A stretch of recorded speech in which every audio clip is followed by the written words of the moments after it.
कि बिहार में अब कुछ महीनों के बाद बिहार में विधानसभा के चुनाव होने वाले हैं और ये चुनाव निर्धारित करेंगे हम लोगों के आने वाले 5 साल का भविष्य। ऐसे में जब हम लोग इस चुनाव की दहलीज पर मौजूद हैं, कई ऐसी जानकारियां हैं जो मेरे लिए आप सबके साथ साझा करना जरूरी है। आज भी आजादी के 75 साल के बाद भी आज भी हम लोगों को इस बात की तकलीफ होती है कि भैया क्यों बनिस्बत बाकी राज्यों के हमारा बिहार एक विकसित राज्य नहीं बन पाया। क्यों आज भी छोटी छोटी मूलभूत जरूरतें हम लोगों के लिए सबसे बड़ी समस्या बना हुआ है। हकीकत है कि भारत एक साथ आजाद हुआ, भारत के तमाम प्रदेश एक साथ आजाद हुए, तो फिर क्या कारण कि कहीं दिल्ली बंबई जैसे चमचमाते शहर बने और वही हमारा प्रदेश बिहार जो आजादी के 75 साल के बाद भी एक पिछड़ा राज्य कहलाता है। कौन लोग जिम्मेदार हैं, किनकी जवाबदेही है? ये चुनाव वो जवाबदेही तय करने का समय है।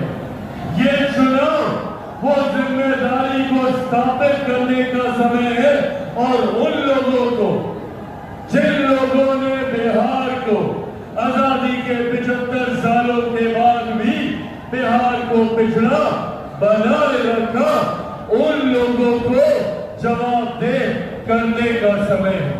साथियों, आज सबसे बड़ी विडंबना हमारे राज्य की जिस तरीके से हम लोगों को बांटा जाता है। अब चले जाइए किसी भी दूसरे राज्य में, उस राज्य के लोग एकजुट होकर एकत्रित होकर अपने राज्य के विकास की बात करते हैं।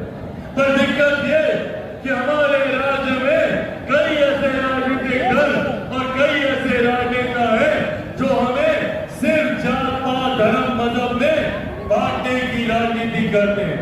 हमें बांटकर वो अपनी राजनीतिक रोटियां सेकने का काम करते हैं।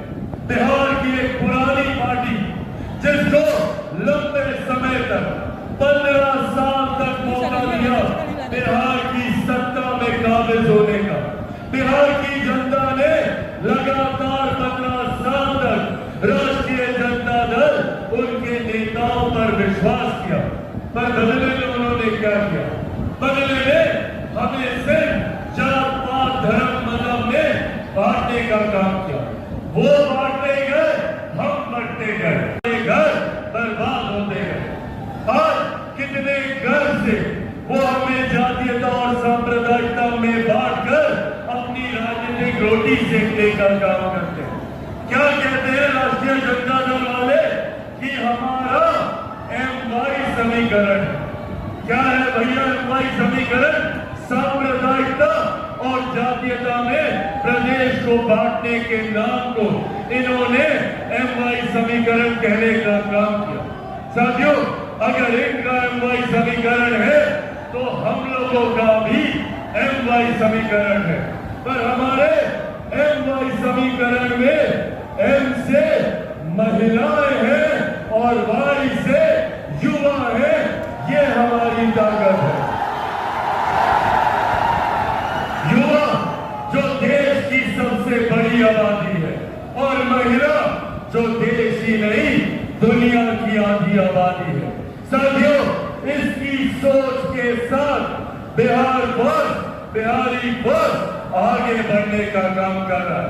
हम चाहते हैं कि बिहार की हर एक महिला, हर एक बच्ची, हर एक बेटी, हर एक बहन को उसका हक अधिकार सम्मान के साथ मिले।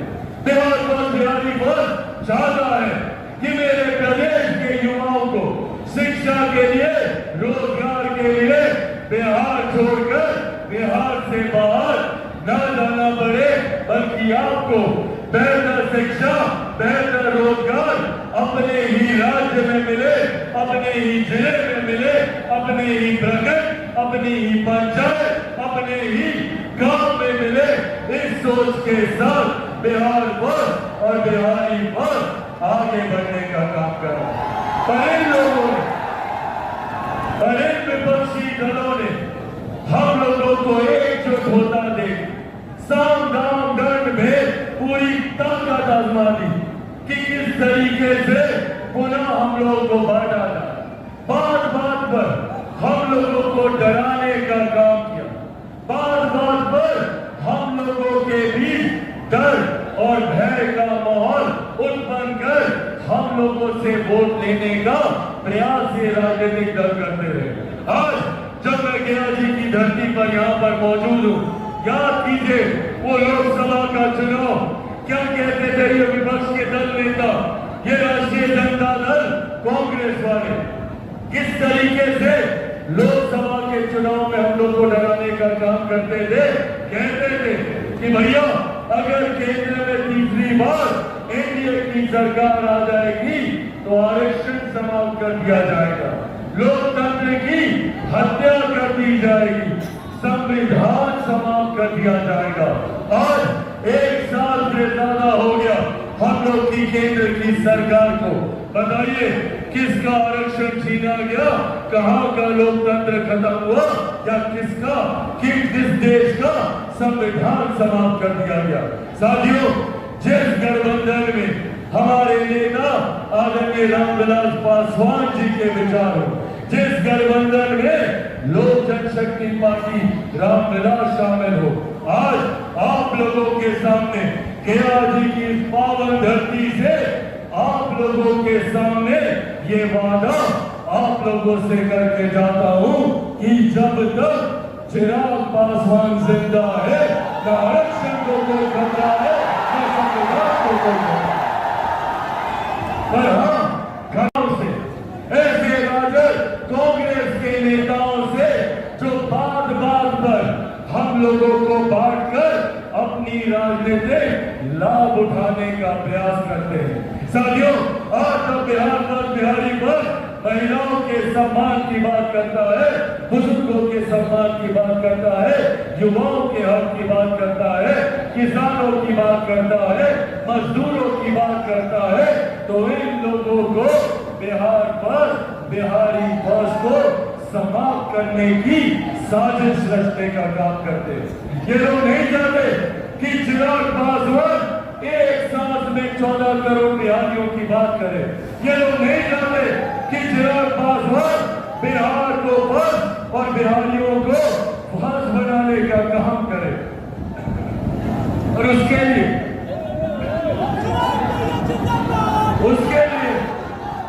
इन्होंने हर संभव प्रयास किया चिराग पासवान को समाप्त करने का।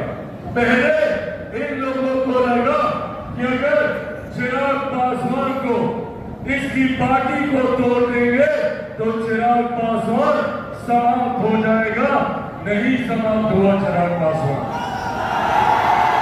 इन लोगों को लगा कि चिराग पासवान को, इसके परिवार को तोड़ देंगे तो चिराग पासवान समाप्त हो जाएगा। नहीं समाप्त हुआ चिराग पासवान। फिर इन लोगों को लगा कि चिराग पासवान को इसी के घर से, इसकी मां बूढ़ी नानी के साथ इसका सामान उठा के सड़क पे फेंक देंगे तो चिराग पासवान समाप्त हो जाएगा। नहीं समाप्त हुआ चिराग पासवान। अब तो डर इतना ज्यादा कि भैया चिराग पासवान को बम से ही उड़ा दो, चिराग पासवान समाप्त हो जाएगा। नहीं समाप्त हुआ चिराग पासवान। क्योंकि जो लोग ये सोचते हैं कि इन बातों से चिराग पासवान समाप्त हो जाएगा, वो लोग भूल जाते हैं कि चिराग पासवान शेर का बेटा है। मैं भी सर पे कफन बांध के निकला हूं। कि जब तक बिहार को विकसित राज्य नहीं बना दूंगा तब तक मैं भी चैन की सांस नहीं लूंगा। ये वादा आप लोगों से करता हूं। ऐसे में साथियों जरूरत है हम सबको एक होने